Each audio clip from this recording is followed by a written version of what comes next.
Hello, everyone. My name is Manola, and welcome back to the Roses podcast. Today, we have a really good episode. I'm so elated to be here with some of my good Judies. I have Boyce Hi. and Midori Monet. Hello. Tell us about yourself. Sorry, Midori. Well, first and foremost, thank you for having me, sister. So good to be here. Good to see you. My name is Midori Monet. I am from Seattle, Washington. If you don't know, I am your Miss International Queen USA, which means I have a chance to represent all of Trans America on a global stage this September in Thailand, which is one of the most prestigious all trans pageants in the world. And I'm so excited to just be here and share a little bit about my story. Yes, thank you for being Girl, here. how do I follow that? Girl, by being Black Excellence, get into it. You're right. My name's Ro. I am a epidemiologist by training and a public health practitioner. And I am just, thank you for having me. Yeah, I'm ready for this. Can we also add co-executive director of a trans organization? Hello. Translation? I am the co-executive director of Translation, and we are a nationally accredited nonprofit that works with Black and brown trans women throughout the U.S. and pretty soon internationally. Come get into it. Thank you. So before we get into the thick of it, I want to start off by saying how are y'all arriving today? Like not just physically, but also emotionally and spiritually. How y'all feeling? I say physically, I'm in Chicago, and Chicago is doing me good. Mm-hmm. And Chicago never owes me anything every time I come out here. And emotionally and spiritually, I'm at rest. I think we need to prioritize rest because rest is a form of resilience in the times that we're currently in. So emotionally and spiritually, I feel rested. Do you? Emotional? I do. I You do. were just laughing. Here's the thing. Laughter is a part of it, though. Okay, for rest. Yeah, laughter is a part Not of it. joyous. Okay. You got to rest. I know that for you. It's a beautiful thing. What about you, Midori? Honestly, I slept good. We ate really good last night. We had a Yeah. time. You know, honestly, I'm just really ecstatic to be reunited with the two of you. The last time we had a chance to be with each other was in Hawaii last Almost a year. year ago, yeah. Yeah. For those that don't know, we've had to cut 3 times because we keep laughing. It's just the energy in the room is so amazing. Spiritually, I just feel like my cup is full, and I'm honestly so happy to just share a little bit of that with you two and with all of our viewers here. That's perfect because that brings me perfectly to my next question. What has been bringing y'all joy lately? But even if it's the small things, what's been bringing y'all so much joy? Ooh, you know what? Washington spring and summer is really unmatched. And I've been going to the beach and just doing my meditation and doing some reading. And it has really been restoring me. What are you reading? Currently, I'm currently reading Rich as Fuck. Okay, come on. I can't remember her name, but it's that woman. she's good. She's good. A little brash, but it's her first book, so I'll give her that. Come on. Honestly, I think the biggest thing for me is just being able to spend time with my community, which has been so important to me lately, as well as involving myself more with my ballroom scene in Seattle. Shout out to the Seattle ballroom scene, Pacific Northwest ballroom as a whole. That goes from Seattle, Portland, all the way up to Vancouver. You know, it's just been a lot of new events. It's summertime, so there's a ball around the corner all the time. And it's just so amazing to just have that space where we all are seen, heard, and understood. And it really means a lot to me. Yes, that's amazing. What's one thing you recently unlearned about yourself or the world? I feel like we're constantly in a state of unlearning. We're constantly in a state of having to move outside the system, and people who have all been affected by the system and systematized within it. And I think it's always good for us to constantly start unlearning things because we're always we're changing. The world is changing, our life is changing, and in order to find a semblance, a resemblance of liberation, we had to be outside the system. So what have you been unlearning? I've really been unlearning hustle culture. I feel like us as a generation, we're very engulfed in hustle culture, and I've been unlearning and just being okay with stillness. I think I'm learning how to actually be at rest and be okay with not having anything to do in my spare time and my off time, and just sitting in that. Because, I think once folks are out of survival mode, no one teaches you life after survival mode. And being able to really just sit in your solitude, I think is important. It's a form of resilience and resistance if we really think about it. I know that's right. Come on, resisting.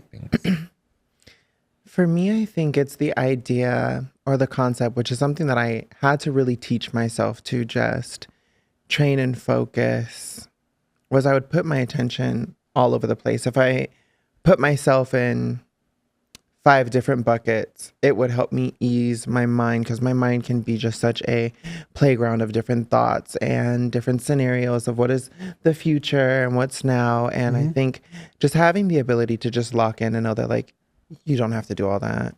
You can literally just lock in on one thing, start there, and then take it slow and handle the rest.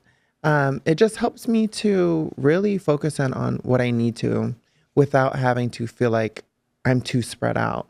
You know, I wear very many hats, and to just tell myself, hey, it's okay to just do one. You know, you don't have to do it all. You don't have to know it all. You don't have to be all. You can just be in this moment. And that's something that has been really true to my heart right now. I love That's that for amazing. That is so beautiful. It sounds like you're in a season of intentionality, figuring out what really is important to you and focusing on that. I think that's a beautiful thing. To go off of that, I want to know for you exactly, like, what inspires your creativity, like, in your process around creativity, and, like, how do you manage pouring into your creativity when the world's feels like heavy for you? That's a good question. Honestly, my creativity has always been a resource of escapism for me. You know, growing up with a very crazy kind of household, it was always wild to manage what was going on around me. So instead of focusing on that, I just went inside to just kind of stay in my own head, you know, just to work out my own things. And I feel like the closer I am with myself, the closer I am within feeling that sense of wholeness, it allows me to just create an entire world for anything. You know, creativity, your imagination, your reality is only as limited as your thoughts. And whatever you can imagine, whatever you can manifest is definitely, you know, a potential future for you. And I feel like with everything going on in the outside world, you just have to put your shutters on. You know, you just have to focus on what's right there. And when you can do that, it helps you to just kind of branch out, you know? I think with my creativity, I'm always inspired by what I see, and I take inspirations, I bring them into myself, and I try and see. It's like a paintbrush, you know, you have all these different colors, and when you just keep mixing and you dip into this paint, you dip into this paint, you dip into this paint, you get a whole different color, you know? That's so true. So I think for me, creativity is the same way. You know, I take my inspirations, I bring them back to myself, and I just put that forth into the atmosphere. That's amazing. I want the same question for you, Ro. When you were doing your performance art and dancing, how did you manage that? Because you were like a dancer. Well, the bills got to get paid. I know that's You had... Yeah. I think for me, I think it's similar to how I view food, artistry. I think when I have the ability to show up as me in those moments, I get to be as innocent and as open and vulnerable as I want to be. Because a lot of times I don't think, well, many people don't know that there's a lot of thought that goes behind the numbers and the shows that I do. There's a lot of, lyrically, there's a lot. I'm always trying to relay a message to my audience. And I think for me specifically, it's my favorite compliment is when someone walks up to me and they're like, oh, that just made me cry. I know what I look like. I know what I sound like. I get that. But I want to see how we can get that emotion out of you because a lot of folks don't have that You know what I'm We're saying? all walking around here with barriers and walls up. I know that's It's right. crazy. You're the first person who introduced me to doing gospel in a queer bar. When you first did that, I was like, what the fuck is she doing? Like, that is wild. Like, I was like, this plays. It felt like blasphemy at first. Oh, No, like boots. I said, definitely felt the same way. I said, wow, I'm clutching my pearls right now. But it's so beautiful. And I was wrapped up in it. And I was like, this is such a moment. Like, we deserve to have church anywhere. Anywhere. Anywhere. Because you already know the word says when 2 or 3 are gathered Come on. in his name, regardless of where they are, It's a church. is a church. Come on. So I meet the people where they're at. And you know what? People, majority of the folks who like were in those spaces appreciated that. Yeah. For folks who know the songs, for folks who get it, for folks who like grew up in like a certain way, they know how powerful that was. Yeah. How revolutionary that was. And like that was an act of resistance. I think that was act of like reclamation, right? Reclaiming our rightful place in those spaces and saying that we can be who we are in any space and preach the word, sing, like praise his name, and like just be in communal, right? I think especially as trans women, it's important because many times people don't think that we believe in a higher power. And I think that could be nothing but furthest from the truth, because how could you be trans and not believe in a higher power? You know, I just don't think that this journey and not being someone who believed in a higher power can coexist together. They can't. Like, I think it hits different as Black people. Because from the start, Blackness is inherently queer. And then you add on the trans, and that just adds divinity to all of it. And for us to be so in tune with ourselves, it'll be hard not to be in tune with the outer world and know what's out there and like believe in something outside of ourselves. Because to believe that we could even transition and defy gender, that's already an act of spiritual like enlightenment. Yeah. Absolutely. To know that we're even possible, that we can do that. And that's amazing. And like we're living truth. And growing up in the South, I think it's something that we see a lot more. I'll never forget Stacia Sanchez, I think is her name. Stasha Sanchez. Come on, Stasha. Did a gospel number at a pageant one time in a white gown with a big puffed church bob, and it was, that moved me to tears. And I was young at that time. And I said, it doesn't matter where you are. Because especially at that time, I was navigating my own church hurt, I think is what we can call it now. Yes. And that showed me that I don't have to go to a building to bring honor and glory to the name. Yeah. I know that's right. That's a blessing. How do your identities as like Black trans femmes, particularly Black trans women, shape the art that you make, like, or the way that you resist? I think for me, it's all about being bold in your expression. I think growing up, I never had the opportunity to blend in. You know, I was always seen as the tallest or the darkest or the loudest in a room.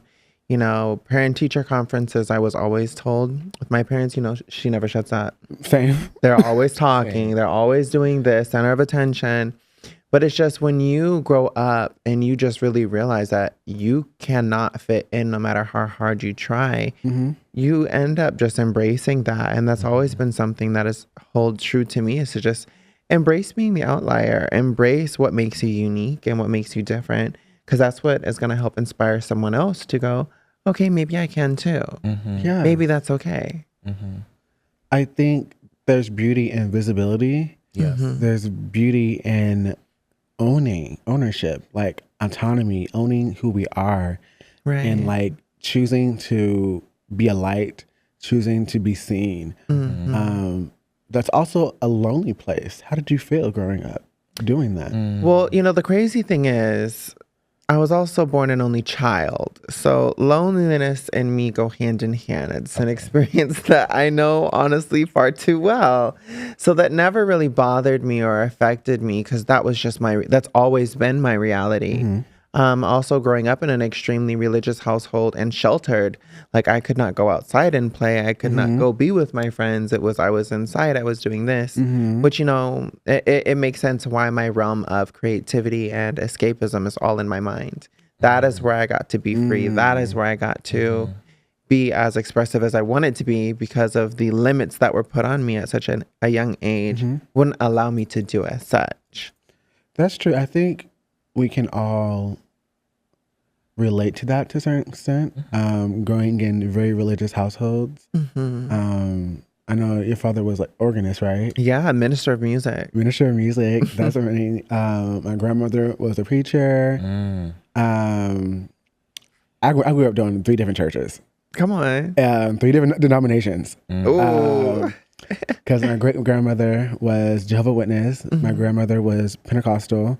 And my mom was Baptist. Wow. And so there was always something to do. I was always in church, every Sunday, Wednesday for the youth thing night, and then Friday for revival. Baby. And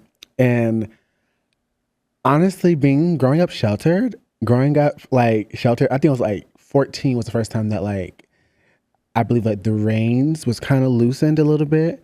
Cause I met you shortly after. We did. Yes, I met you at 15. At a house party. At 15, I gagged. I walked in and I saw I was looking up like, wow. And I'm in my high heel platform, thigh high black boot. And you had your mohawk that was another extra foot tall. Oh, absolutely. Yeah. You can tell me anything. No, they couldn't. I remember talking to you. You're so sweet. Kinda. Well, yeah. Yeah, I remember I had it on too. I had I had a pair of jeans on, this regular pink t-shirt with a matching pink hat that I got from the dollar store that day. When I tell you, resourcefulness, because the way that I was actually homeless at the time, I believe. And I was with a friend, Tyrell. God rest their soul. That was such a tumultuous time, but finding those little pockets of community really meant so much. And I remember that day like it was yesterday. I remember almost everybody who was at that party because that was just an interesting time in my life, and I was really taking everything in for the first time. And I think it's important to remember those soft moments where community has held you. And to go there, I want to know, when was the last time you felt held by community? And that for either of y'all. Felt held by community. That's a good question. I think it has been a while. I feel like I know the answer. I think why are we feeling emotions? I think I do a lot of the holding now. So my therapist holds me because she's on the payroll. And I see her, we have a schedule, and we enjoy it. Asking you that question, I had a feeling I was like, okay. Actually, no. Hawai'i. I knew, that's what I thought you were going to say. Come on. Sorry. But that hurts my heart because it's almost been a year. It has been a year. But Hawai'i was very therapeutic for me. I think especially because that time I had a lot going on internally and I was working through a lot of things. Hawai'i just showed me that I could breathe.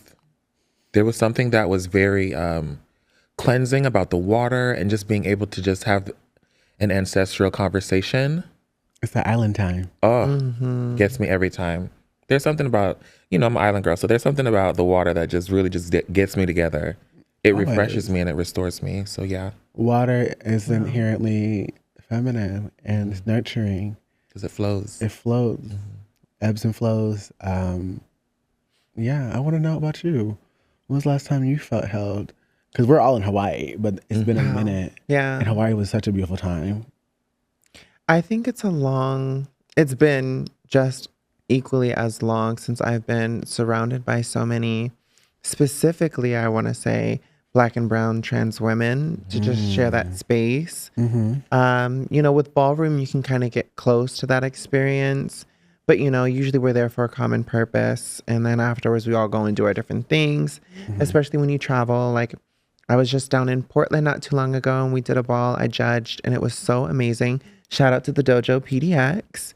And, you just get to share that time with your community and everyone around you. But it just doesn't feel as holistic as, when you have those days where you're just out for days with your girlfriends and with your sisters. That is an experience that, it's very hard to come by. I think the closest of a relation I can get to that would probably absolutely be ballroom.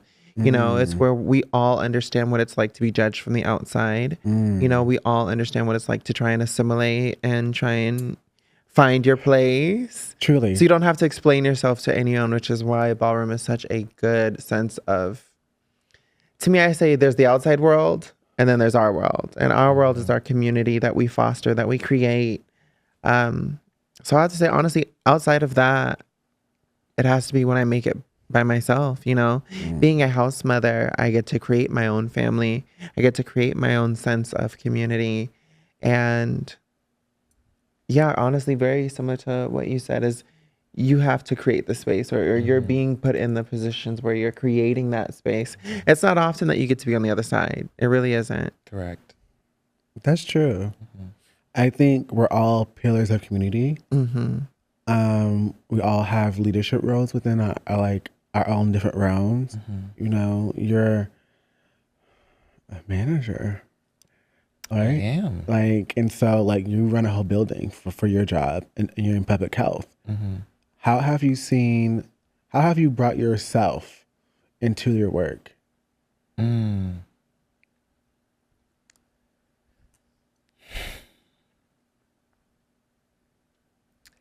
I think for me specifically, because I'm very public health centric and I'm an epidemiologist, I can't not see things through that lens.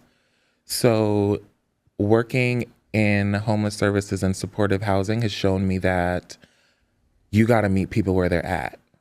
And that can be connecting with local organizations to do HIV testing and STD testing and local food banks and local donation centers to make sure that we can get clothing and things like that, sanitary products. I think for me, I get to be, and I'm going to try to say this without crying, I get to be the light in someone's journey that I didn't really see for myself in the beginning of my journey. That's deep.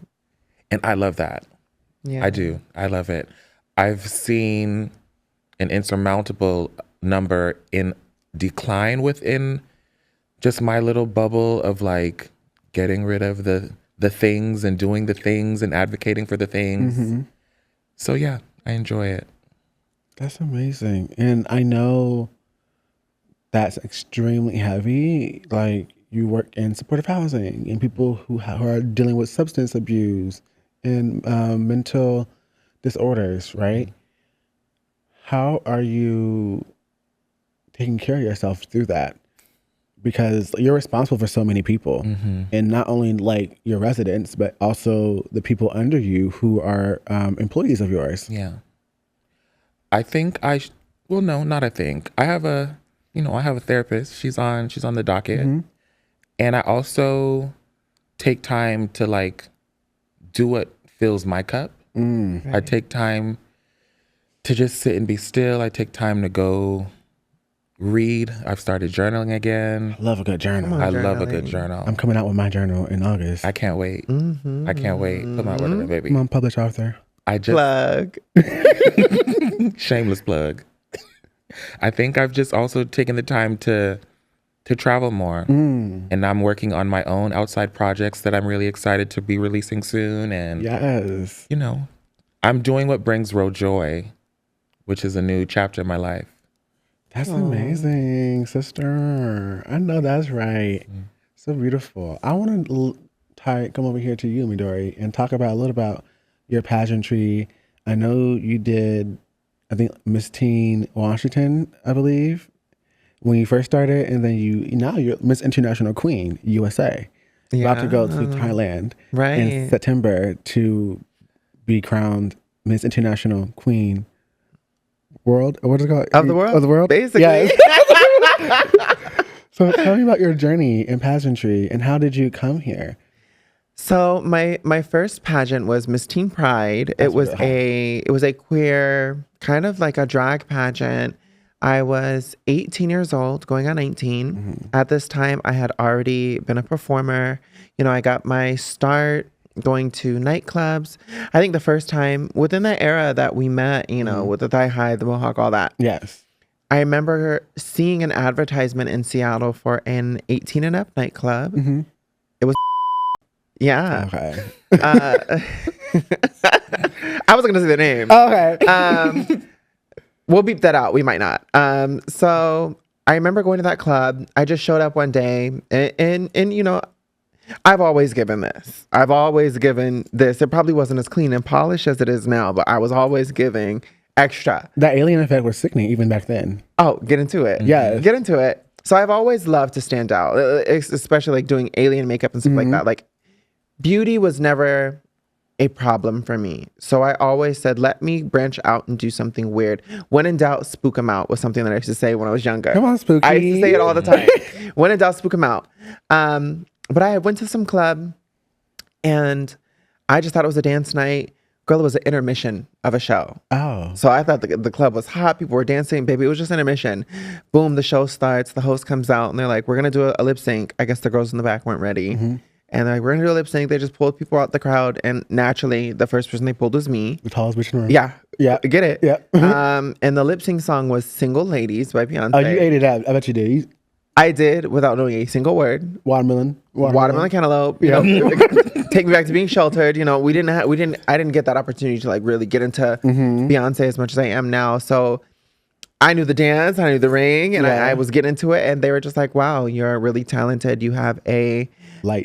You have a light that you know deserves to be on stage. We want you to come back." And that started my career. And I think starting my drag career, you know, in Seattle, you're being told at this time of this generation of Seattle drag, the thing was to like get into pageantry. So I dipped my toe into my first pageant, which was Miss Teen Pride.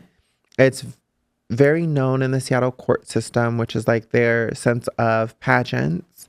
And I won it. It was very amazing to me. It was a moment of me really going, wow, I am talented and I do deserve this. And I think after that, I was like, okay, let me put that down. Let's go back to performing. And it's kind of crazy how it just happened where, you know, I lived with my grandparents at the time and the hype in the house, if it wasn't sports, was Miss USA. And so I remember watching those women on stage and I was just like, wow. And never in my life was it like a feeling of anything other than entire adoration. I was like, wow, these women are beautiful. And the second thought that came to my head was, how can I get there? Right. What steps do I need to take to get there, to be there on that stage of Miss USA? When I was watching these women, I felt like I was watching me and I was watching what I wanted to be my journey to get there. And it wasn't until former Miss Universe, Arbany, I believe her last name is Grenfield. I forget. Shame on me. It's okay. But she was Miss Texas and she shared her story with the world of how she was a designer and, you know, her impact or her platform was creating clothes to reduce the carbon footprint because the fashion industry creates a lot of waste. Yes. And her whole platform was, you know, reducing that waste and making different things. And I've always been a crafty girl. I love to craft. I love to make different things. And just seeing someone like that showed me that, oh, okay, her story is very similar to mine.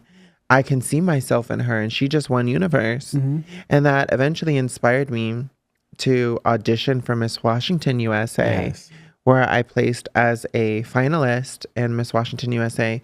Such an amazing experience. And, you know, I always got asked, did you ever face any like backlash or any like hate for being a trans woman actively competing in Miss Washington USA? You know, it's a big thing.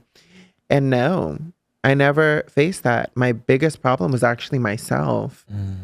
And I've told this story a couple times, but the entirety of getting ready for the pageant, preparing for the pageant, I didn't have a problem. I felt good. I felt confident.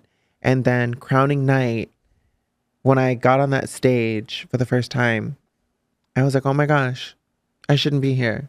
I'm one of the first Black trans women to ever step on this stage for Miss Washington USA. And I was like, there's no one that even looks like me here. I think there was like 6 Black women in total, including myself. And I was just like, wow, maybe this isn't for me. And I don't know why my inner saboteur just got in my head like that. I do know now, it's a part of my testimony. But at that time, I couldn't progress further than where I was at. I ended up placing 6, which is the last finalist spot. And I was like, okay, maybe I'm done. I've done what I could do. There's nothing really more that I can do here. I could go back to the system, but let me just focus on myself, because what I did on that stage to myself was absolutely disrespectful to who I am. And it's kind of crazy how God works. I got a call randomly. Well, speak on it. And they were like, it was a recruiter from Miss International Queen. Her name is Kimmy. Hi, Kimmy. And she was like, so, Midori, I need you to compete in Miss International Queen. This is the first year we've ever had a preliminary. There's never been a preliminary before this in USA. I saw what you did at USA. I think you're very talented. You should audition. I was going to hold myself back. And I feel like it's kind of crazy. Maybe other people can relate, but usually we block our own blessings. And I was going to tell her no. You know, I did tell her no, actually. I was like, no, I don't think I will. I just need some time. I just competed in Miss Washington USA. That was a lot for me. And she was like, I don't think you understand. This is our first one. And your cover fee to like get in, your application, your enrollment fee has already been waived by an anonymous donor. And you just need to apply. And I said, okay. So what is this? A weekend trip in Vegas for a week? Hotel, lodging, food, all that's covered. All I have to do is show up. I said, okay, why not? Let's do it. So I went, and that was my opportunity to show myself what I did on that stage at Miss Washington USA will never happen again. I went into Miss International Queen as confident as I could be to prove myself wrong, to show myself that I do belong here. I do deserve these things. And I feel like, having been through so much in my life, I always told myself I didn't deserve good things. So when good things happen, I would just be in disbelief. But when it came to competing in Vegas for Miss International Queen USA, that didn't happen. I said, this is it. This is mine. This is what I deserve. And I need to just put myself out there. It's your time to shine. It's my time to shine. And what do you know? I end up winning the talent portion. I won best in swimwear. I won best in interview. I won talent. I think I said that.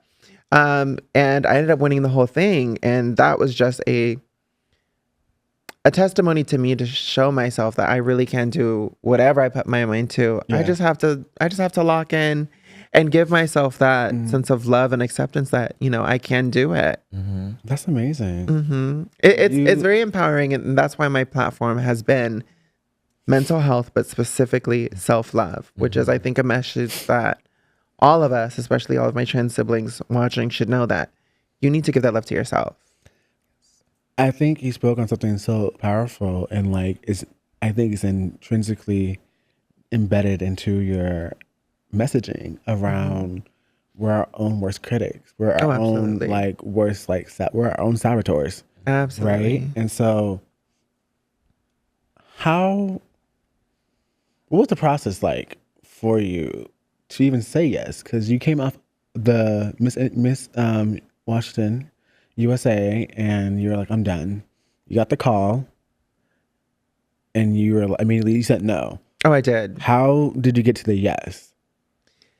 I think it was just the process of realizing that opportunities don't just come to you for no reason. And it's one thing to be offered, but it's another thing for the person who offered it to be so adamant, like, hey, no, I don't think you understand. This would be very beneficial for you. You should just do it. And I feel like at that time I was my own worst enemy to tell myself, like, no, it's okay. I should rest. I should recover. I should go back to performing. And, you know, I just had to reflect and think, like, first and foremost, none of this is coming out of pocket for me. Right. There's no real reason for me to say no other than to just to rest, to sleep, to recover. Why do that when you can just show everyone how excellent you really are instead of holding yourself back, instead of watering yourself down, which is actually something that I experienced in Miss USA. I felt like to assimilate with this competition of all cis women that I had to be one way. I couldn't be as exaggerative or as expressive as I am now. And with MIQ, I was like, well, that won't be a problem. It's all trans women competing. There's no reason for me. More is less. Yeah. Well, yes. Well, yes. And it was just a moment for me to go, look, opportunities like these don't just come across your door for you to say no. Seizing the moment is so important, especially when you are part of communities that often don't even get the chance to be in those doors and those spaces. And to be the first Black trans Miss International Queen, how preliminary winner. Okay. Preliminary winner, but like you hold that title, right? And so, how has that been? How have you been holding that over this time? You are the first. And to be a first in 2025 is wild. Yeah. It's kind of crazy. You know, I had always known what Miss International Queen was. My first time ever getting to know the system was actually seeing Giselle Barbie Royale and seeing her experience. And Boots and watching her journey. You know, she's the first Black winner to win in Thailand. And she's still the only USA representative to have won to this day, you know, and I think knowing of her story, when I got asked to enroll, I was like, girl, I'm not there yet. Girl, there's no way. Give me time. And then I was just like, well, wait, why? Why would I need more time if this opportunity is clearly knocking on its door? It'd be different if I applied. You know, I looked it up. I found it and I searched for it. But it found me. Stars are aligning. Yeah. The universe is giving you signs and you have to answer it. You know what's crazy? Speaking of the universe showing me signs, I remember on crowning day, we had just done the preliminary the day before. This is the final day of the competition. And I know you're going to say it. Yeah. Okay. It's kind of crazy. Yeah. One of the former runner-ups in Thailand was there, and she just gave us so many critiques, and she just spent her time with us at a dinner that we had after preliminary was over.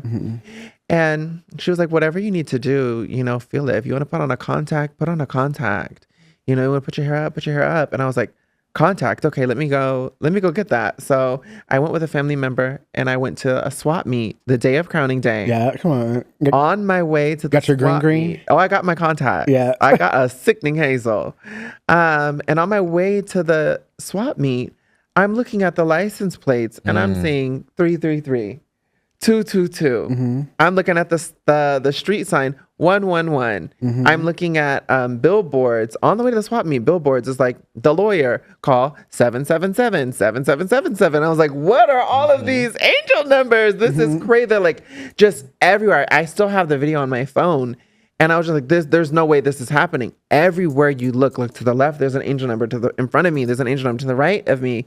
And I was like, I think this is a sign that this is mine to take home today. Sure. And within less than 8 hours, I had a crown on my head. And it's kind of crazy when life opens up those doors of opportunity. I believe in something called divine timing. When something is meant to happen, it's going to happen. You cannot beat fate. That's literally the laws. It's the law. And you just have to understand that when it's your time, it's your time. I think that's amazing. And a true testimony to folks all around, whether cis or trans, you know? Yeah. To just believe in yourself. Absolutely. Oh my God, this water. It was a deep note. It was a deep note. It was a deep note.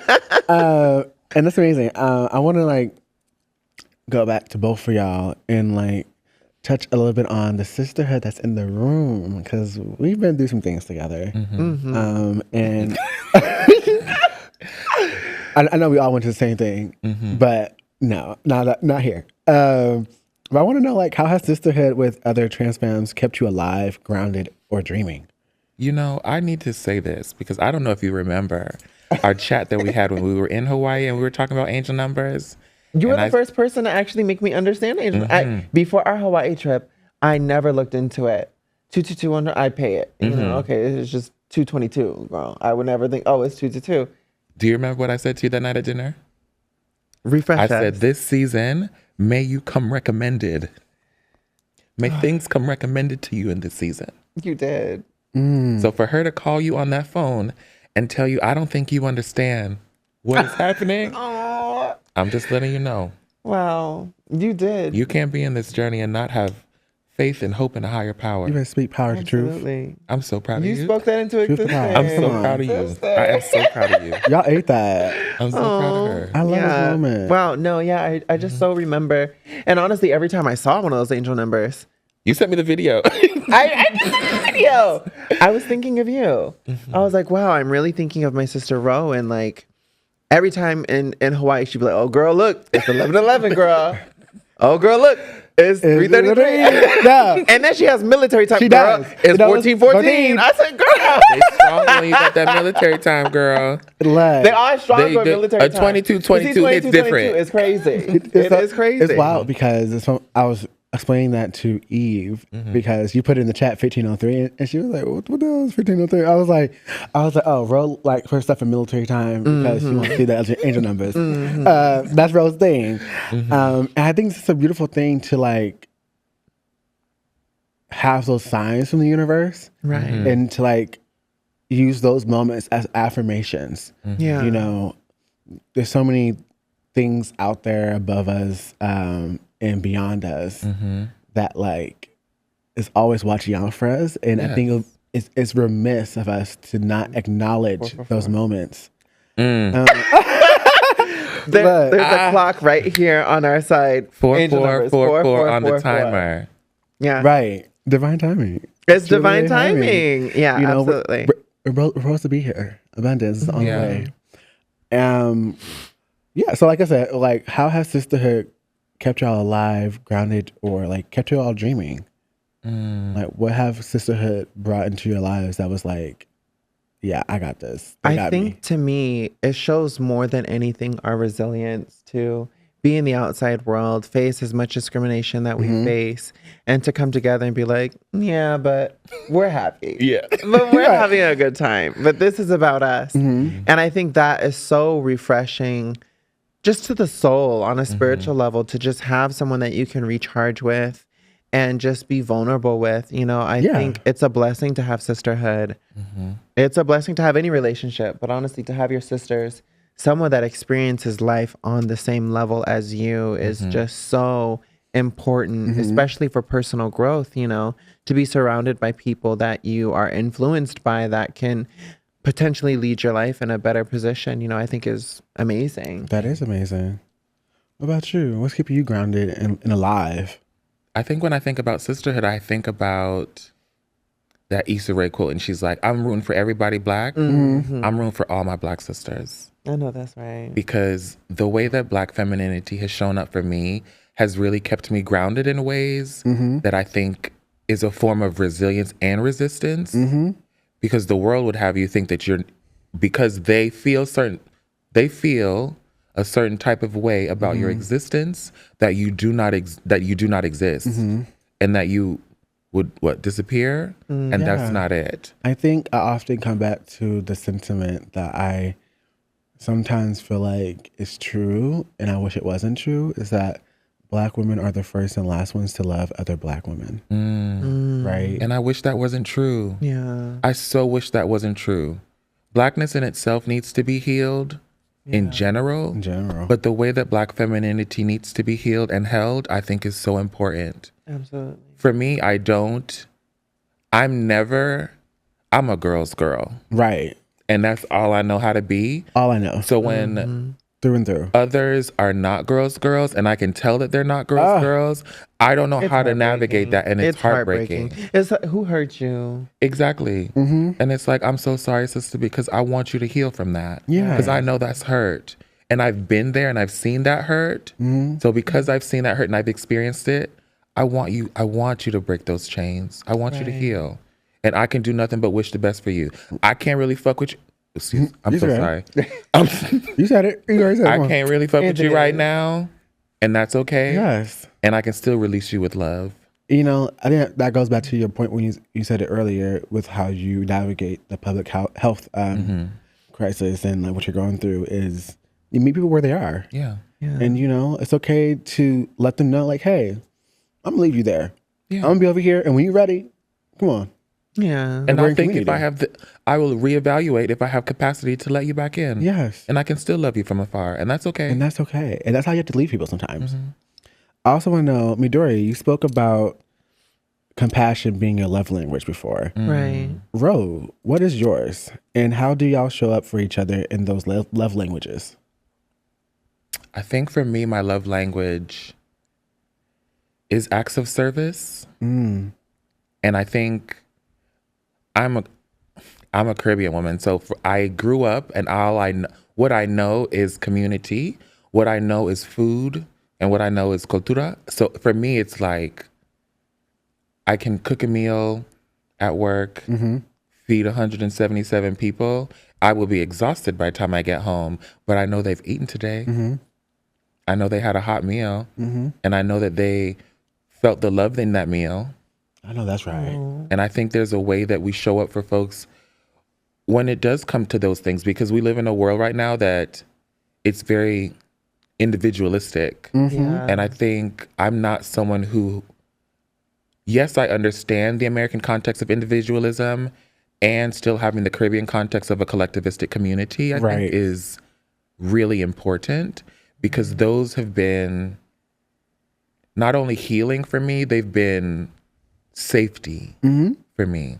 I think there's something about the Northern culture that's individualistic.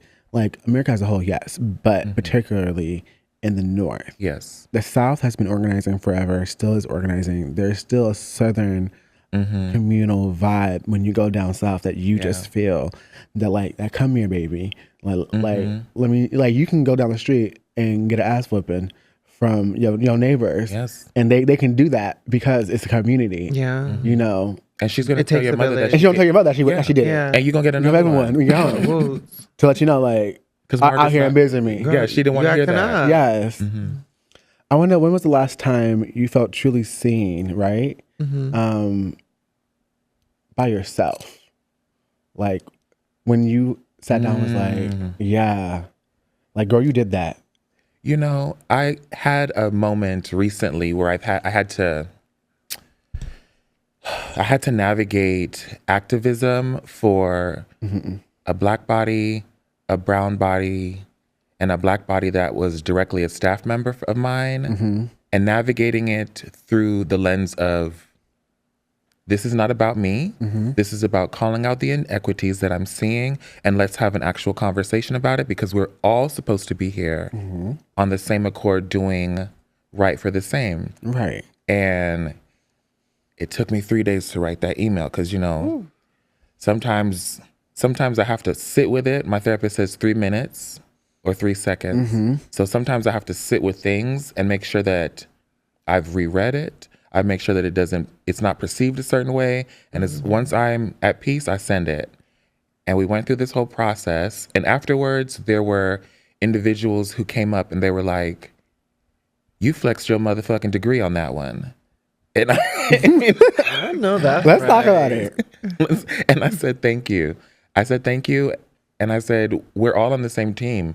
So if we're going to really talk about advocacy for folks, we have to talk about it. We can't just have these key trigger words and not think that we're not going to do the things. The thing. And when I went home, I can say I cried. And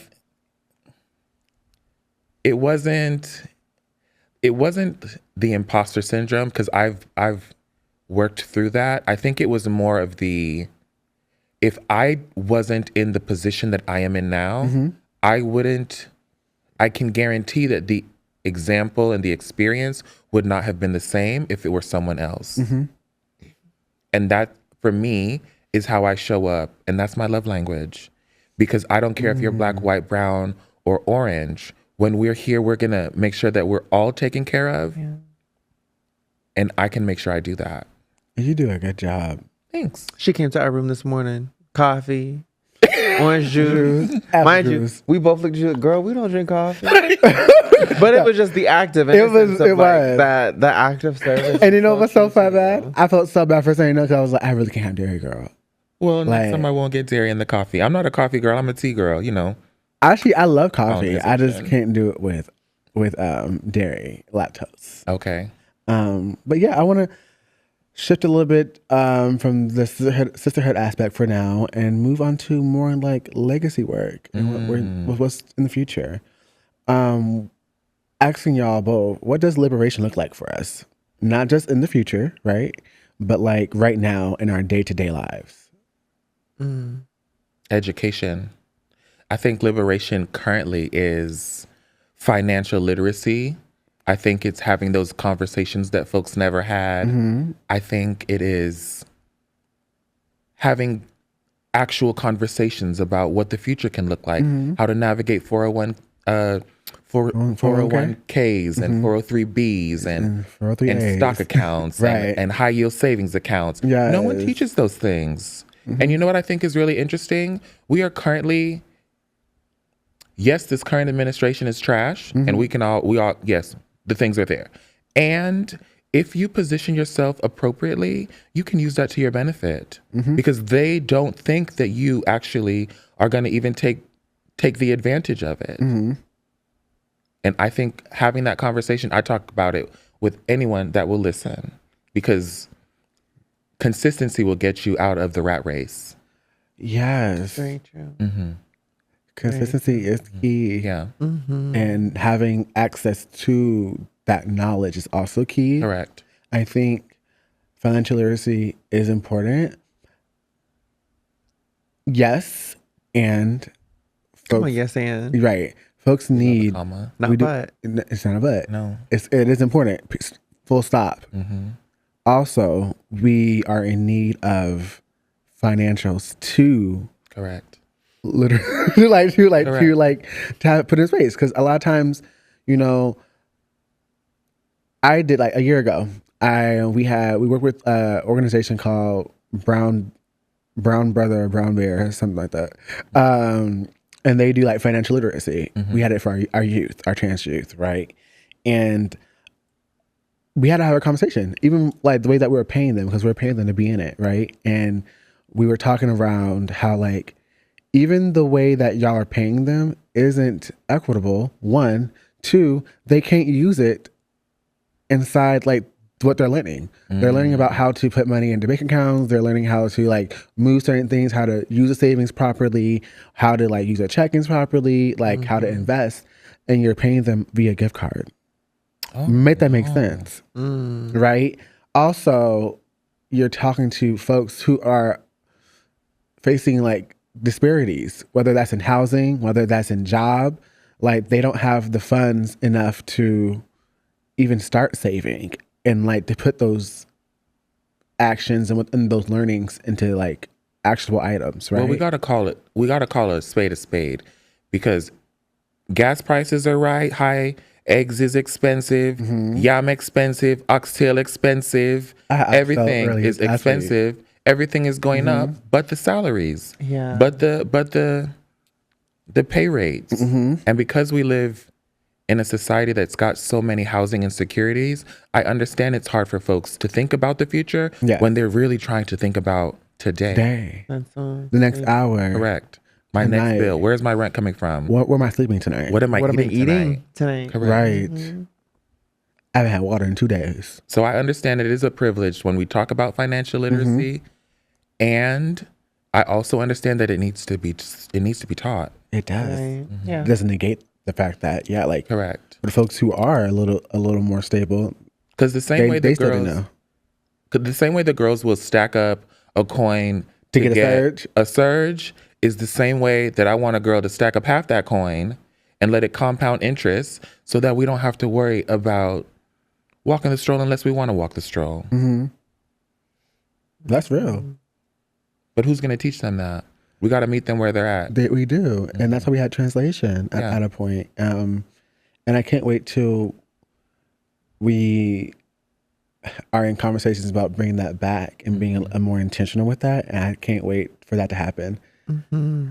What about you? How have you been finding liberation, and like, what does that look like for you day to day?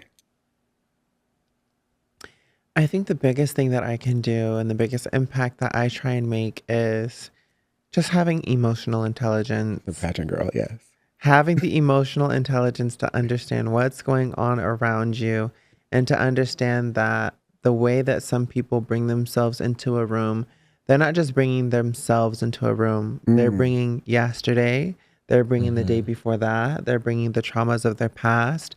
And you have to have the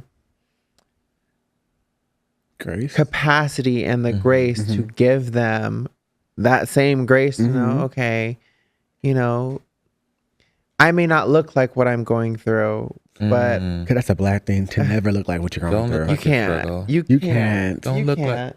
You can't. I remember when I was like negative like $300 in the bank, and I want to start looking like this because one thing you're never going to know about is how much money I got in my pocket. Hello.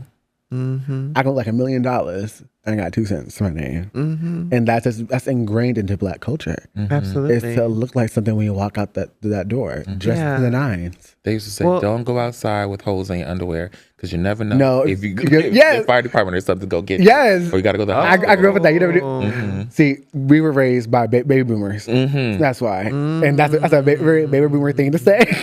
very that. Yes. Oh my God, that is about so much joy in my heart because that is something they would say. Okay, what's something you wish more people understood about Black trans labor and like how we carry that every day? I think there's a part of that where folks don't understand that when you have to recount things that are intrinsically your experience, there's a level of re-traumatization that happens. And I think we have to be careful when it comes to educating folks that we are not re-traumatizing ourselves throughout our experiences that we've experienced. I think that's important because a lot of times, I spoke on this yesterday with Eve. A lot of times in movement, we often have leaders in movement who are in charge of other folks, but they're not healed. Correct. Or they're not on a journey of healing. And so they're re-traumatizing other folks. And they're perpetuating that harm within society and community. We know some folks who have done that because they haven't done the necessary work to Beijing. Sorry. I'm so sorry. I didn't call it name. Hold on. I'm so sorry. I just said Beijing. No, you took it with that. I love a Beijing beef from China, from Panda Express. Oh, yes. Come on. Shout out to China. Shout out to Panda Express. Right. Panda Express is so good. No, it's fab. That almost was my first job. Because Really? let me tell you the story. So real quick, I went to a hiring fair in Seattle. I met Marshawn Lynch. He was so annoying. Very stoic. Very like dressed in all black and sweatpants. Didn't want to be had a hoodie on the whole time. Didn't want to be seen. Like he was doing it for a check because he had to. No, charity. Yeah, he started to get fined for not going through these events. And so he was there, his big ass, and I got hired at like 10 places that day. And Panda Express was one, and it was a representative from China that was there, and she took good care of me because me and her son had the same name, and she was like, "I live for you," and like she was like, "You want some food?" She went across the whole big ass stadium to get me food, came back and was like, "Here you go," and I was like, "Thank you," and she was like, "You want a job now?" I hire you. That's and how I you was know that, like, like, I didn't do the community. I didn't even do the interview. Community. I was like. And there was a language barrier because she could barely speak English. And I was sitting here like, yeah, like, do what you gotta do, Lynn. Right? And it was amazing. Like, sorry, that's brought me back because I was No, like, that was Lynn showing you care, girl. Mama said, "Have you eaten? No, Can I get you something to eat?" No, because like she was like, I miss my son. And like, yeah, they're not. So like, I let me remember take you care told of me you. about this story. Yeah, it's a beautiful moment. I always think back to it because I'm like, A beautiful moment. it's a beautiful moment. What a beautiful group. Can I get tickets to the show? Let's explain that for those who don't know. One day after a ball, all of us were eating dinner at our favorite spot in Seattle. It was Honey Court. Honey Court Cafe. Love Honey Court. So You good. gotta go there for the honey walnut. Well, that shrimp. chicken. The best. Wait, it's shrimp. It's shrimp. Honey walnut shrimp. Honey walnut shrimp or prawns. So we're Yes. all enjoying ourselves as a family. You know, the house, I think we just walked. We're having a good time. I think it's a And- Tuesday too. Yeah, it was definitely a weekday. And someone comes up to our table and they're like, oh, was there a show? Oh, where do you find out about these shows? How do you know? 111. How do you know about it? Oh, get into it. Come on, 111. Yes. She was like, how do you get into it? Yeah, oh, wow. Well, you guys, have a good one. It's just such a beautiful moment. No, and then she said, Such a beautiful time. "What a diverse group." And what a diverse group. What a diverse Oh my God! You know She what? took us. She took us there. We will never forget that. No, ate because that. No, she ate us up. I was sitting here like, oh, she really serious. And that's about it. and for someone on the outside, to them that is something worth noting. Yes. But to us, that's We're just our like- reality. You know, Correct. we have to sit at these tables where we all have different experiences. We all look different. Because if you're sitting in a room where everyone looks like you and everyone is the Baby, exact same as you, that's you're not not cute. growing. You're not growing. You're not gonna understand how to see outside of yourself until you sit in these seats where you have someone different from how you express yourself. I love this time. No, Ro has that face where she's No. I love it. This is why we couldn't start the podcast. The first 10 minutes were just laughing, tears in our eyes. Oh my God. But yeah, it's just stuff like that where we don't even think about that, and I don't want to say that we take it for granted either, but it's a symbol of how community is different for people like us. Yeah, It's healing. it is. I think sometimes I believe sometimes we're also put in spaces where we're made to be the teacher.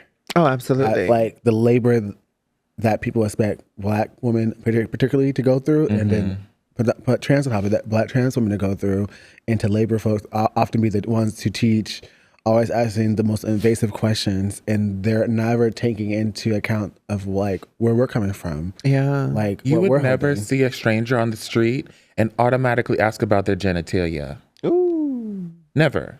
In your right mind. In your right right mind. I mean, mind. yes, in your right mind. Because, mental illness is a thing. Yes. You would never walk up to a stranger and ask about their genitalia. So why do you think it's appropriate to walk up to a trans person and ask them that?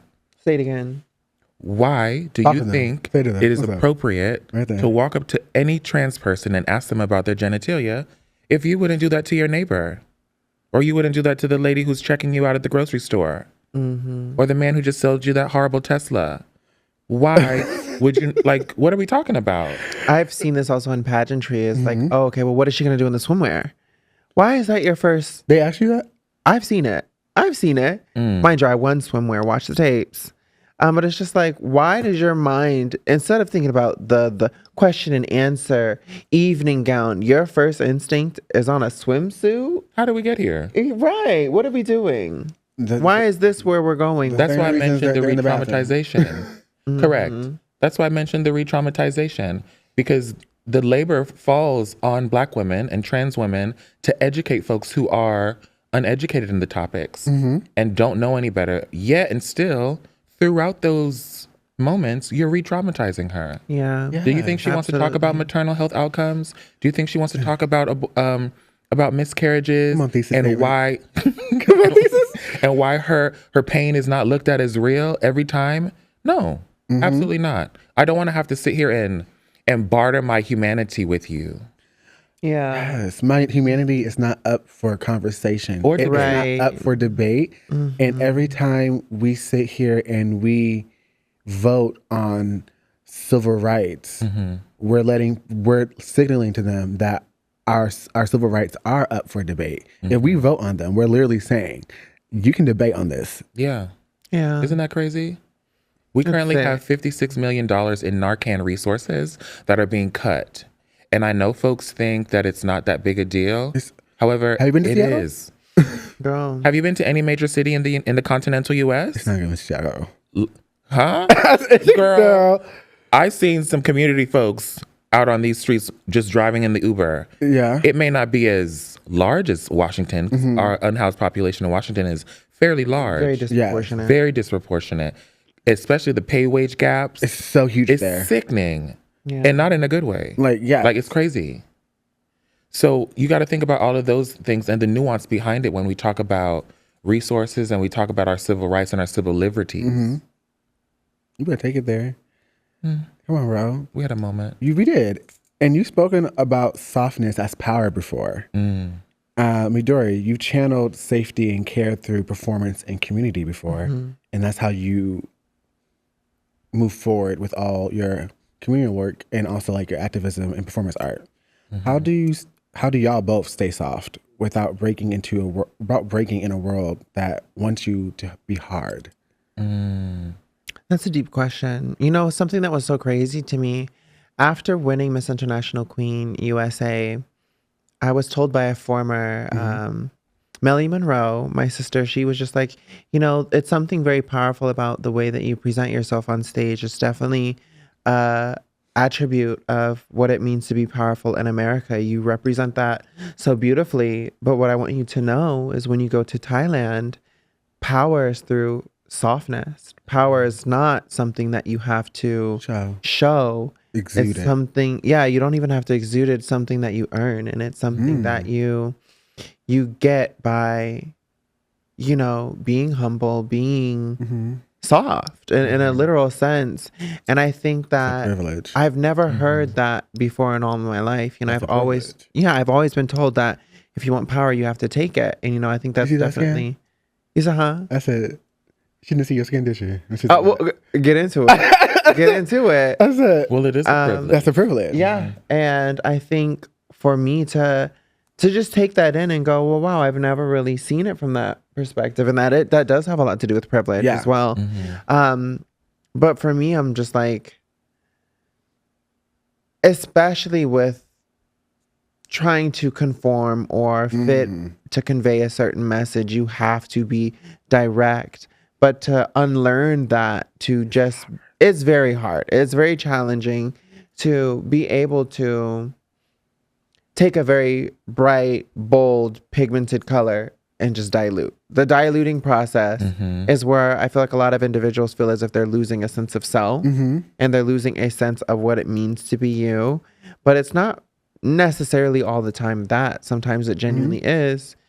You can just sit in your femininity and not have to worry about some things, you know? Some things aren't for you to worry about. Let divine timing do the rest. That's a beautiful thing, a way to say it. It's amazing. And I'm glad that you were able to take what resonated for you and leave within it. Yeah. It definitely was a shock to me. I was like, whoa, what? Huh? Hello?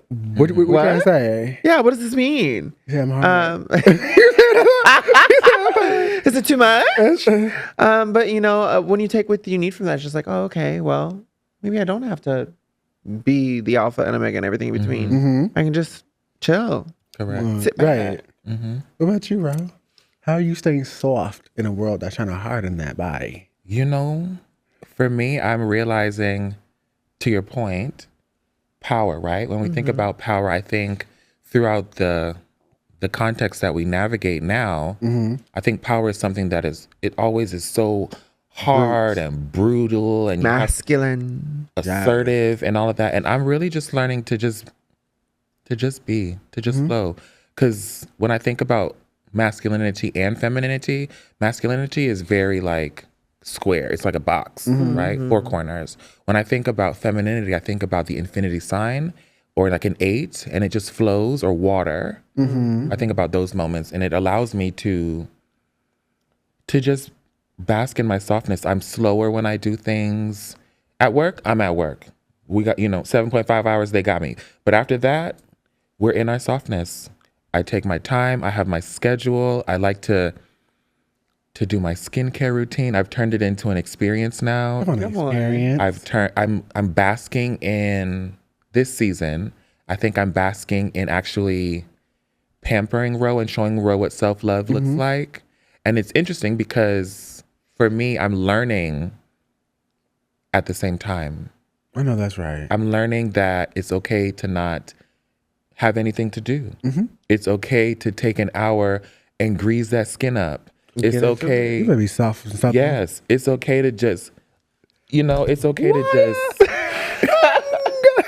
It's okay to just, how did the song go? I love my body. Oh, It's okay. come on. I am a goddess. I love You love it my for me. skin. Come on. It's very that. I It's am one of a my goddess. favorites. It's very, I am a goddess. I am a queen. There's Come on, a woman that I found and I really love her. Her name is Shawnee Priestley. She talks about everything over the top, nothing mediocre. She's very much a women's empowerment woman and talks about softness as a weapon. And I think I thought that was resilience, girl. resilience, it was baby. sickening because you thing. talk about persuasion, you talk about movement, you talk about commanding things without having to be so direct and about it, you know? Right. I think that's important. There's power in, like, let's say you're with a gentleman. There's power in, I have my own door. But there's more power in Receiving. Yeah. Yes. You got that. Why wouldn't you want to open the door for You do me? have that. You see what's next to you. You're welcome. I'll wait. I'll wait. I could have the self-satisfaction or to open up my own can of pickles, and there's more to just be like, hey, can you open this for me? Yes. Absolutely. Like, it changes Right. the dynamic. You know with you this. can do the To things. sit. Yeah, you know you can. You know you can do it. Feel that sense of accomplishment for yourself to, make yourself be like, oh, I can do this. But it's another thing to be like, yeah, but I am protected. I am deserving of having things. Yeah. Being in that space of receiving, I think is so powerful, especially as Absolutely. Black trans women, because Black trans women, Black women, Black femininity has been at the forefront of any movement that you think about. Has been Black femmes at the forefront of it. Yes. And they've been leading these spaces. So when you have to lead from a masculine energy. But being able to sit back and just receive, being in a space of softness, I think is beautiful. I think that's really beautiful. Yeah. I want to talk about softening the bodies, the mind, and our transitions. I want to talk about surgeries and how you've gone about doing that, living in a like a white supremacist like lens that we live in America, like westernized beauty standards, and how you've pushed against that or you leaned into it a little bit. That's a really tricky question. It is a tricky in the question. sense that you ate that tour. In the sense that for passability, that might not be a goal for some women of trans experience. But unfortunately, I don't feel like I have the privilege to not worry about that. When I enter the world, I have to make sure my T's are crossed and my I's are dotted. I don't have the opportunity to just express any kind of way, especially if my existence is to be respected. And, you can push against the grain. I think there's valid argument that, any way you show up is valid. And I think that is entirely okay for some people. It's just not really a reality that I think I can adhere to. And within navigating some of those spaces, you do start to realize that, okay, maybe this surgery would be good for me, or maybe this would be good for me. And not in the sense of like, how would the world treat me, but more so, how would I view myself? Right. What do I want to see when I look inside the mirror? It's my face that I have to look into the mirror every day. It's no one else's.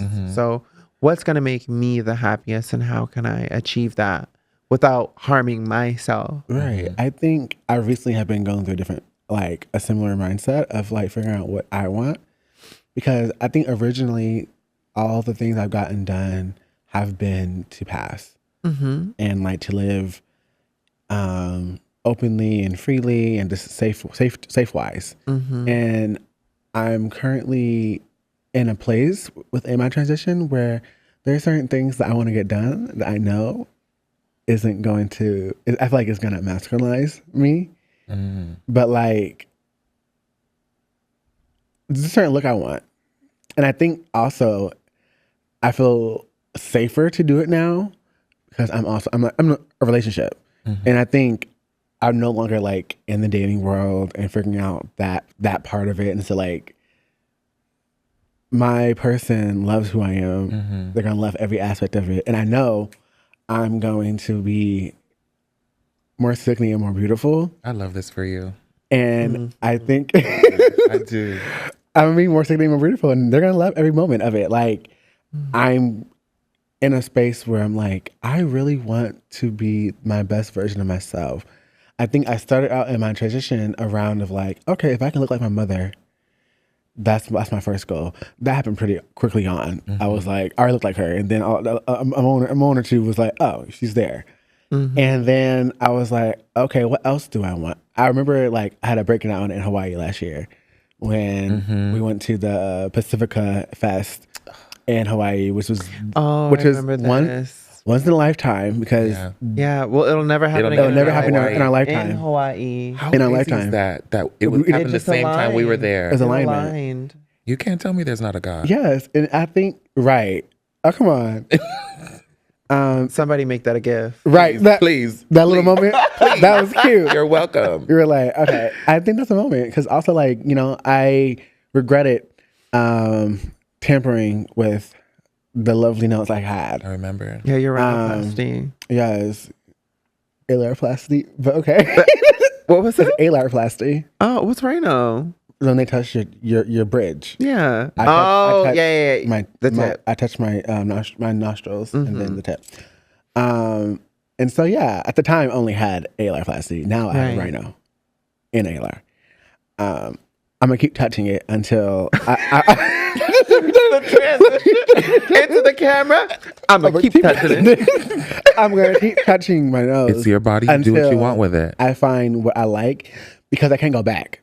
Yeah. Correct. And immediately at that moment, I was like, I wanted to go back. When people that I spent my whole life being like, oh, I'm gonna go back to my home country. It's gonna be a beautiful time. Because I grew up a little detached from my dad's side of the family, and when I go over like on my mom's side, like I look like my mother, but there's certain features that like nobody else in my family looks like unless they're biracial that I had. And so, the blonde hair, the green eyes, only like my biracial cousins have that. And like, I'm not biracial. And so it was like, okay, cool. Like, let me go somewhere where like people look like me and like it's celebrated. And, I'm part of the culture. And to see, like, have a conversation with someone and they're like, oh, you want to buy? I remember that conversation. I was like, yeah. I was like, okay. I was like, shout out to the Oral. Yeah. She did. She said, how do you know what this flag is? Shout out to the Oral province, right? She said, how do you know this? She's like, oh, you're one of us. I was like, oh. And Sister. the gag is, I did have a get up on that day. You did? I did for no reason. I think it was because it's the first day I was like, oh, I have time to get ready. Like I'm no longer like, making sure that y'all are where y'all need to be and I can like get cute. Yeah, the mug was on. The mug was too on. Mind you, the whole festival was in like the conference room at the bottom of the event center. Yeah. All the lights were off. And they only had strobe lights. Ooh. Oh, it was sickening. Strobe lights and flags, girl. It was sickening. It was sickening. But at that moment I was like, what have I done? Like I cried. I wept. Girl. I was pissed. I remember. I was like, I was so distraught that like I allowed Western beauty standards for me to do that. Because immediately I was thinking like, I think when I first touched my nose, I was like, oh, walking at the time, I was like, walking in big girl face is something I wanted to do. And I was like, I remember there was Mother Balenciaga came at JB's for having a big nose, and JB's don't have a big nose. And I was like, I need to touch my nose. And you know what always plays back in my head? I had 7 nose jobs. I had to kill that in my face. Shout out to Fantasia Gaga Royale. It was a story that me and her shared at an after party. And we were just talking about surgeries. And she was like, yeah, I've had 7 nose jobs. I just had to keep going. I had to kill that man on my face. She didn't say man either. It was a he. She carried. And I said, oh, okay. No taken. And ever since then, that plays on repeat in my mind. Does it really? It does. Like every time I say about just my nose, that's the first thing I say. You guys, Ermias be like, yeah. Ermias knows that quote. I remember telling you that story. Yes. And I that plays on repeat. Because every time I look in the mirror, I'm like, I gotta kill. In my face. I do. And I'm just so sad. Lord. Yes. I Mind you, we're using laughter as a form of therapy, and we Yeah. need that. Yes. I think that Wow. moment specifically for me was very much a like confirmation that I was making decisions for my own transition that I was okay with and that I would be happy with.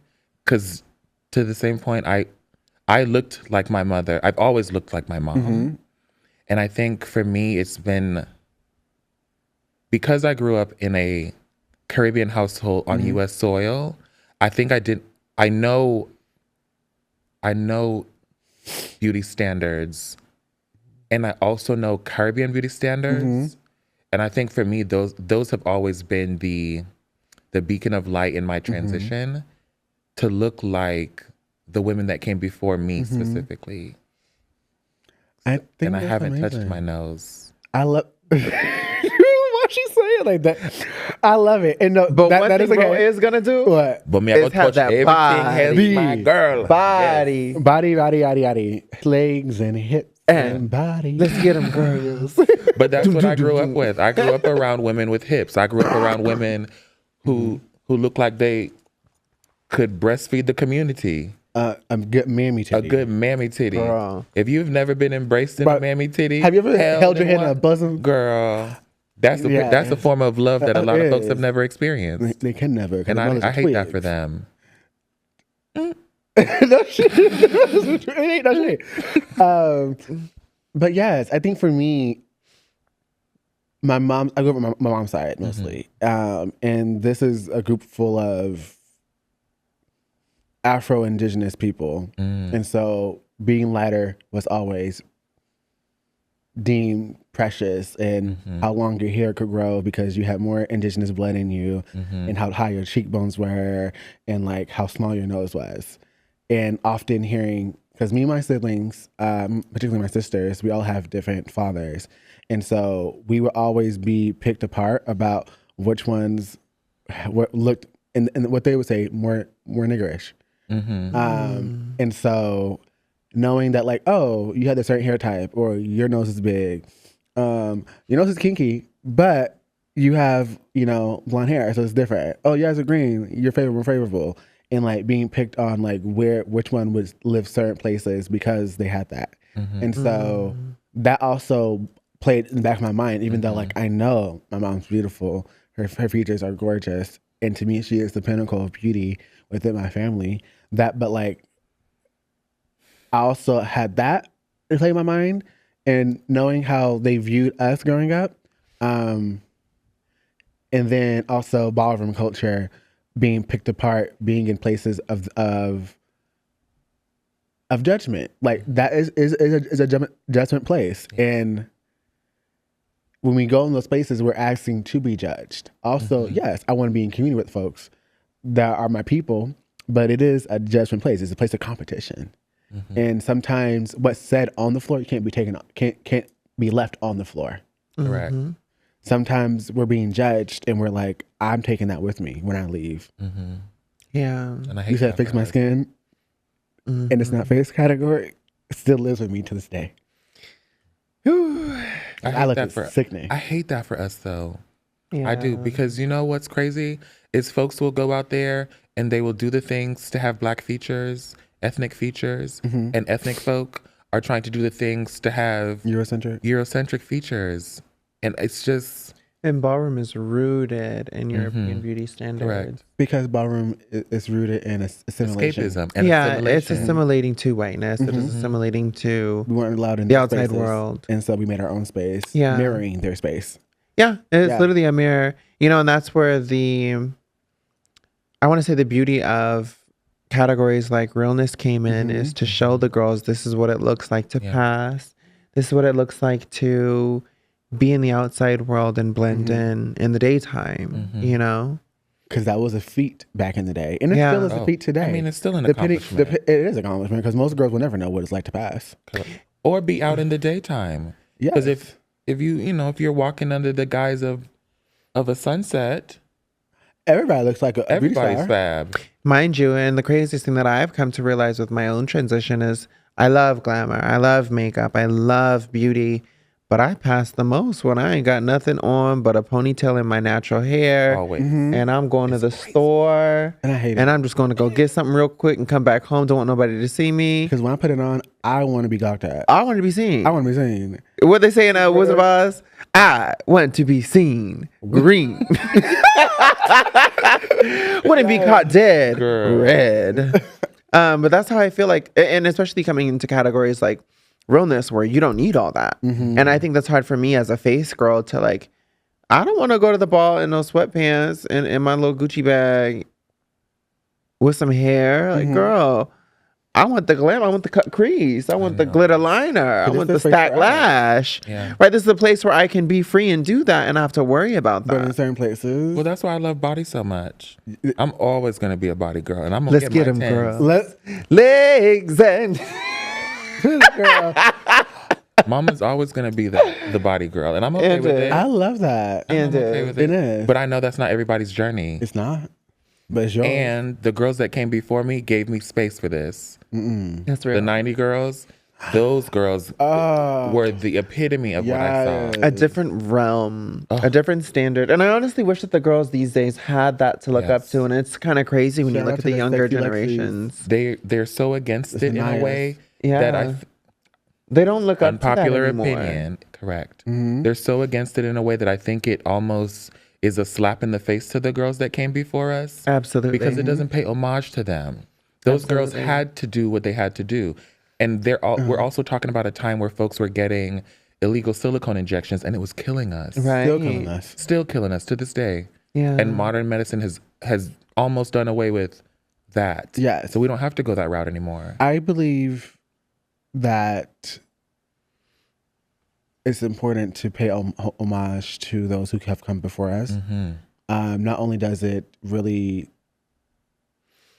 center us, it lets us know where we have come from, Yes. so we know where we're going.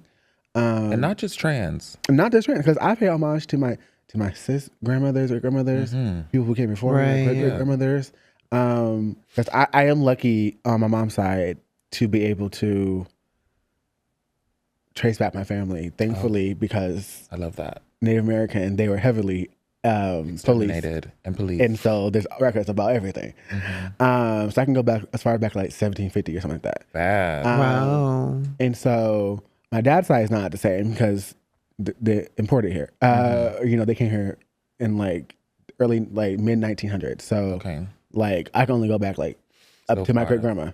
Right. And the records are not here because they're not from here. And so it's been beautiful to like be able to have moments of like reconnection to our ancestors and figuring out like where I fit in, where I lie, like finding those moments of like connection and how can I not only connect with like myself and them, but like to my siblings and to my mother, and like figuring out how we can build another relationship and just finding those moments of like community, especially when sometimes we leave our community and hope to find ourselves, and You have sometimes to. prematurely. Sometimes it's not always our family is uninviting of it. Sometimes it's just like there's a grace period that has to happen, and sometimes we need to do it alone. Yeah. Because we can't always do it together. And that's okay. Yeah. That's okay. I think sometimes we have to give ourselves grace, especially in the beginning of the journey, because you'll shelter yourself, you'll close yourself off as a protective measure. You know, something sad that I had to think about in myself. And it's crazy that I had my own reflection on this. And I also had to have a conversation with one of my daughters about the same experience where she was looking at pictures of her before her transition. And she was like, oh my God, I hate seeing these photos. I love my phone. And I was like, well, why do you feel that way? That's still you. I was sick now. You know, get into it. But I'm like, that's still you. And who you were at that stage still was deserving of love. Yes. They might not have received it, but that doesn't mean that they weren't deserving. And in that same respect, looking at myself, I don't have a lot of pictures of my youth. I don't have a lot of pictures of my adolescence because I always knew that I wanted to be who you see today. And I felt like in the beginning stages of my transition, if I'm not there now, I know I will get there. But until then, who I am now doesn't matter. And that was something that, you know, I think held true to me. If I go through my pictures, it stops at high school. It stops at grade school. And even within grade school, I don't have selfies out the boodles or pictures down my camera roll. I can literally stop, and I think it's around 2016 or like some of my last photos. Mine too. All the way until really the first stages of me really embracing who I was. Then the pictures start. I have more pictures now and more documentation of my existence now than I ever had in my life. I never woke up and said, let me take a picture. Now I do it all the time. Oh, I look good. Let me take a picture. And that's just something that I think I robbed myself of. And it's a conversation that I had to have with my daughter to go, no, you still have to love who you were then. And I think she was saying something along the lines of, I'm going to delete all those old things. I was like, no, don't delete it. There are days that I want to go through my camera roll and relive those experiences. See how far And I robbed myself of that because I told myself, this is not who I am right now. This is not a representation of who I want to be. So I'm not going to document. And I want everyone listening to this, especially younger trans girls, every step of your transition is equally as valid as the first to the last. There's no detail about who you are that is less or greater than anything. Every bit of you, your strengths, your weaknesses, your flaws, they're all equally as valid and they're all equally deserving of love.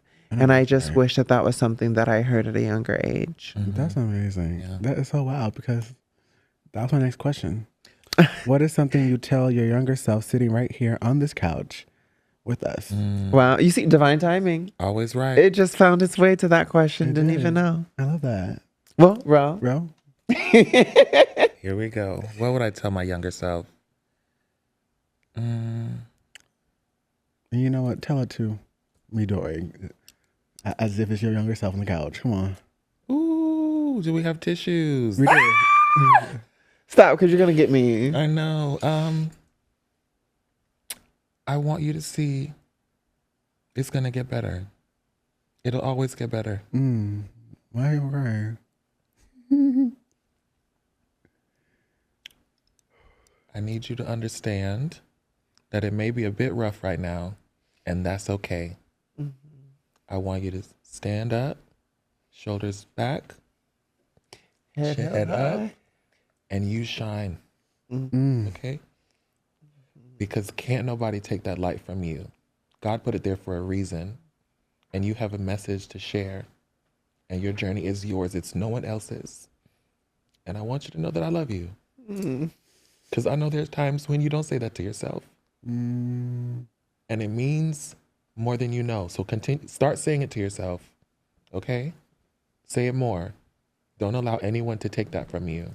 Thank you. They're going to tell you don't exist. They're going to tell you you're not real. They're going to tell you everything. But I want you to hear what I say to you now.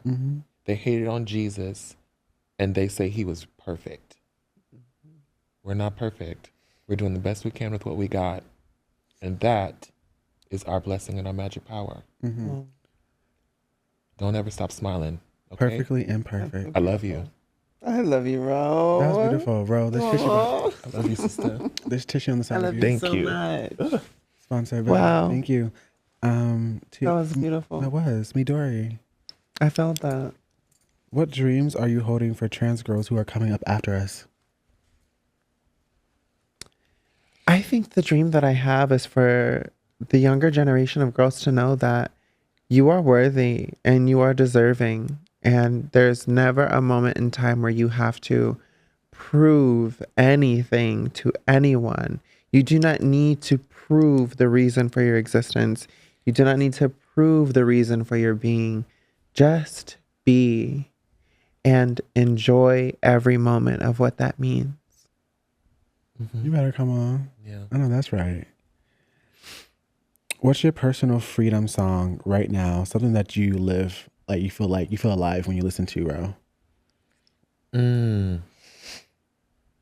There's this Thames song, and she says, Love me, JJ. Yes. Love me, JJ. Love me harder. That's my song. It's just top something. tier. It does something. It does something to me. Also, the recovered city girl in me What's that song? has Plies on repeat. He's got this song, You Ain't Regular. Go and listen to You Ain't Regular. No, I love Plies. Okay. No, Plies is one of the most unproblematic like Y2K like rappers. I'm like, most of them are problematic, but he's like always smiling, always having a good time, always can never be too bothered by any of the bull. Like it's such a breath of fresh air. You know, and so wild. I don't want to say who I listened to today because they're terrible. Get into it. It was Boozy. It was. Here's the thing. Thank you so much. This was an experience. Thank you so much, Luke. You've been great today. Wow. It was up until that moment. It was not. We're gonna have to cut that out, girl. It was only one Call song. the black card, please. It was only one song. First of all, it was terrible. let me leave it alone. Right. Okay. I'm not gonna give that space today. Don't do it. Yeah. It's not worth it. Because the cinnamon toast crunch that he be feeding them children, Right. and the intentional molestation that he forces on his younger children is diabolical to me. Really diabolical. Scum of the scum. And I don't support that at all. We got to do better, black folk. We gotta do better. We have to do better, including me, all of us, because because that's crazy. the way that song popped up on And I know you was dancing to it, girl. Actually, it wasn't. I was in the shower and it was Spotify DJ, like the AI DJ. Okay, that's a bit different. It was Okay. You AI didn't choose DJ, her. and like She chose you. it came Right. up, and I was like, who is this? And I was like, I know that voice. I know that voice. Oh. I know that voice. Oh That my voice god, sound like foolishness. I know that voice. right. You know what the song was called? What? Crazy. Wow. That's crazy. I know. Last question. What's the truth that you're reclaiming and carrying into your next season? You know what's crazy? Speaking of angel numbers, right now I'm in a spiritual sense of I keep seeing numbers in order. Like I'll see 3, 4, 5. I'll see 1, 2, 3. I'll see 12, 34. 1, 2, 3, 4. And I just keep seeing sequences. And from what I've done on my research is that I'm in a state of becoming. And I think that's something for me to I know that's right. just realize is that I'm becoming everything that I want to be. There's no doubt that I'll get there. And it's the idea to know that I am becoming that person that I want to be every Midori. single time I wake up. You know, it's crazy. In one of the care packages that you gave me on the way here, there's these little affirmation cards. And you put them in the shower and they stick to the wall. When I removed it from the packaging, the very first one says, I am becoming who I am meant to be. And I'm just like, wow, to already know that this has been my mantra, this has been something that I'm, really focusing on. And that is the first card that I saw out that pack. I just said, you can't make that up. You can't buy it. You can't make that up, and you can't deny that. And I think that is something that is so beautiful to just sit there and embrace and know that I don't have to worry about how I'm going to get to the next step. I just know that it's going to happen. There it is. I know that is so true. There it is. Come on, becoming Midori. Get This into is your it. season, baby. The how is not important. No. It's the why. Why? You know Yeah. what's going to happen. Absolutely. Just let it happen. Yeah. What about you? What is one truth that you are taking into this next season? I am taking... It's okay to rest. I think rest is a form of resilience. I think it's a form of Resistance. Very a form I of think it's a resistance. radical resistance. It is. Especially Because- capitalism. In a capitalistic society, in a white supremacist society, I think black rest and black joy is something I'm taking with me because it's needed. I need it. I'm learning to give that to myself because, life. Life. Very. Thank you. This has been such a overjoyed time with y'all. I feel so blessed to be here with y'all, to share space with y'all, to commune with y'all. And I'm just overjoyed. This has been by far one of my happiest episodes. I never laughed this much in an episode before, never smiled this much in an episode before. it's nice to be with people who really know you, who get you, who see you. And y'all are that for me. And I want to say thank y'all for being here. Thank y'all for taking the time. Thank you for flying out from Seattle to come to Chicago and be here with me and be in community. It means so much, especially in a city that I don't have community like this. And so it's been a beautiful time. And that's a wrap for this episode, y'all. Wait, I just want to say one thing. One thing. What you want to say? One last thing. You cut me off? I'm so proud of you. Oh, yes. I need to give you your flowers Yeah, now. hold on. Rounds of applause. Everyone at home, come join us. Because, sister, I have watched this evolution since we first met. And the way that you bring so much joy to my heart, it shows me what sisterhood is like. And I'm so proud of you. Thank you. You know how I know you're doing it? Our first 10 minutes of this podcast, we couldn't even speak. Yes. We couldn't even speak. And we were just laughing because we were just so happy to be here. And I think it's just the respect of knowing like, okay, I have to get myself together out of respect for you. Because it's just like, this is something that you have been doing. And you have been really, really trying to make this change for your community and for the girls and future generations that will hear this, you know? And I think that is just so powerful. And I don't feel like you understand the space that you take up and the impact that you make. It's just so beautiful. From being roommates together for years and during COVID, we're all just going through it to emerge out of that. And we're all in our own lanes doing such amazing transformative work. It's just, you've come a long way. And I'm equally as proud of you. I'm proud of both of y'all. You know, you found something to be passionate about. Yeah. and that's not an easy feat. To find your life passion and then go for it. You're doing it, Miss International Queen.